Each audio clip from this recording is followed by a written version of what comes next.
Terima kasih Anda masih bersama kami dalam Sapa Indonesia Pagi. Saudara, akibat paparan kabut asap dari Karhutla di Provinsi Riau, jumlah pasien penyakit infeksi saluran pernafasan akut atau ISPA meningkat.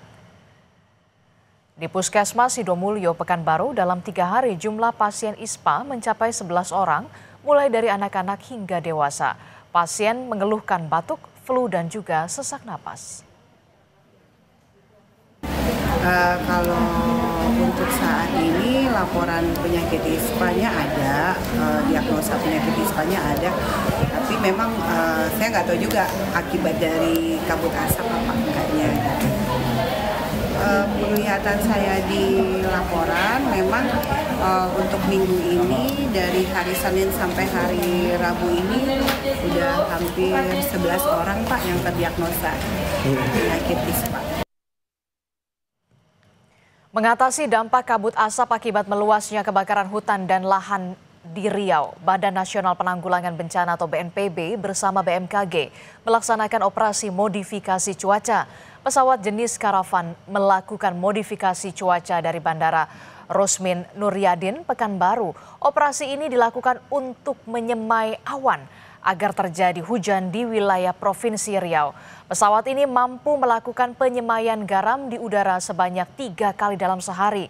Konsentrasi penyemaian dilakukan di wilayah udara Indragiri Hulu, Indragiri Hilir, Kuantan Singingi, Rokan Hulu, Rokan Hilir, Kota Dumai, dan juga Kampar. Pada saat ini sudah kita laksanakan sampai ada 2 pesawat. Setiap hari satu pesawat bisa mencapai 3 kali penerbangan untuk menyiram garam sehingga bisa menurunkan hujan dan mengurangi kebakaran dan bisa menyimpan atau membasahi lahan-lahan supaya tidak mudah terbakar. Kita pantau bagaimana perkembangan penanganan kabut asap akibat kebakaran hutan dan lahan di Riau. Kita bergabung bersama dengan jurnalis Kompas TV. Sudah ada Atika Azura di Pekanbaru Riau. Selamat pagi Atika. Atika, bisa diceritakan kepada kami bagaimana dampak kabut asap bagi warga di Pekanbaru dan juga wilayah terdampak lainnya yang paling parah di sana?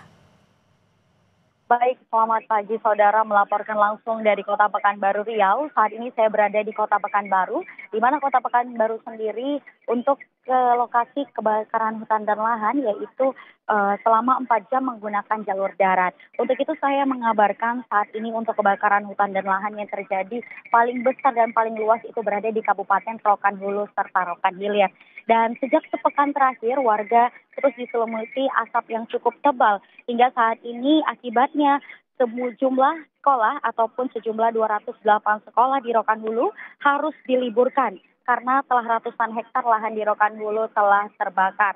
Adapun saat ini di Kota Pekanbaru sendiri asap tidak cukup tebal, namun dari cuaca yang cukup ekstrim dan juga angin panas yang cukup kencang di wilayah Riau, Kota Pekanbaru sendiri terdampak akan bau asap itu.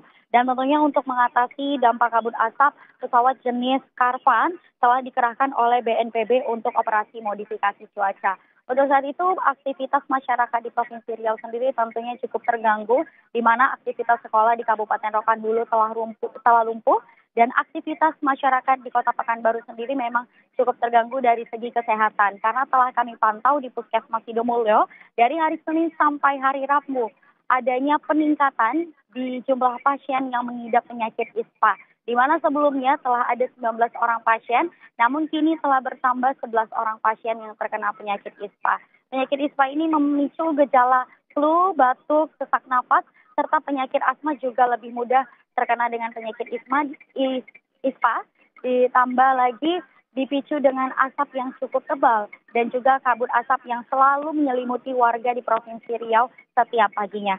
Untuk itu saat ini kondisi dari kami bisa kami laporkan, kami kembalikan ke studio. Oke, jadi dampak kabut asap yang paling parah ini berada di wilayah Rokan Hulu, bahkan aktivitas belajar mengajar di sekolah harus dihentikan karena tebalnya kabut asap. Nah, Atika, bagaimana dengan perkembangan penanganan kebakaran hutan dan juga lahan di Provinsi Riau? Apa saja yang kemudian sudah dilakukan oleh pemerintah setempat?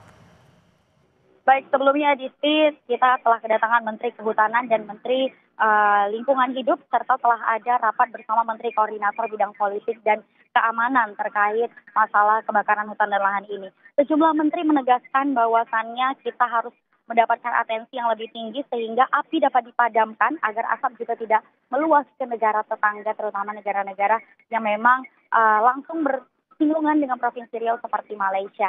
Selain itu, pemerintah Provinsi Riau sendiri didukung dengan Menteri Lingkungan, didukung dengan Menteri Kehutanan dan juga BNPB serta BMKG telah merancang modifikasi cuaca sehingga diharapkan ini dapat menghentikan titik-titik api yang ada di wilayah Provinsi Riau. Karena bisa diketahui Adisti bahwasannya kebakaran hutan dan lahan ini juga cukup sulit dijangkau oleh kita dan juga petugas tim gabungan karena sejumlah lahan dan hutan yang terbakar berada di wilayah yang cukup ekstrim dan tidak dapat dijangkau. Sehingga diperlukan waterbombing yang langsung dilakukan oleh helikopter untuk dapat memadamkan api di wilayah-wilayah tersebut. Saat ini bisa kami informasikan bahwasannya titik api yang ada di Provinsi Riau sudah menurun daripada sebelumnya di mana saat ini titik api mencapai 207. Namun kabar buruknya adalah cuaca yang ekstrim, angin panas membuat kobaran api dan juga asap langsung menyebar ke wilayah-wilayah Provinsi Riau lainnya. Sehingga hal ini pula yang menyebabkan belum ada penurunan dari kabut asap itu sendiri. Dan tentunya akibat dari kabut asap ini tentunya adalah salah satunya lumpuhnya aktivitas masyarakat. Namun selain itu Adisti perlu kami sampaikan bahwasannya dari Polda Riau telah menangkap 44 orang tersangka dari 35 laporan polisi yang sengaja membakar lahan untuk membuka lahan baru untuk perkebunan sawit. Hal ini dimanfaatkan oleh petani-petani liar dan nakal yang sengaja membakar lahan-lahan tersebut supaya bisa membuka lahan-lahan baru untuk perkebunan sawit mereka. Dan tentunya Polda dari Riau sendiri akan mengusut tuntas siapa saja pelaku-pelaku yang sengaja membakar lahan hingga menyebabkan polusi asap di kepulauan di Provinsi Riau dan juga sejumlah wilayah-wilayah di Riau. Seperti itu, Adisti. Baik, terima kasih informasinya jurnalis Kompas TV Atika Azura dan juga juru kamera Delka di Pekanbaru, Provinsi Riau. Terima kasih dan selamat bertugas kembali.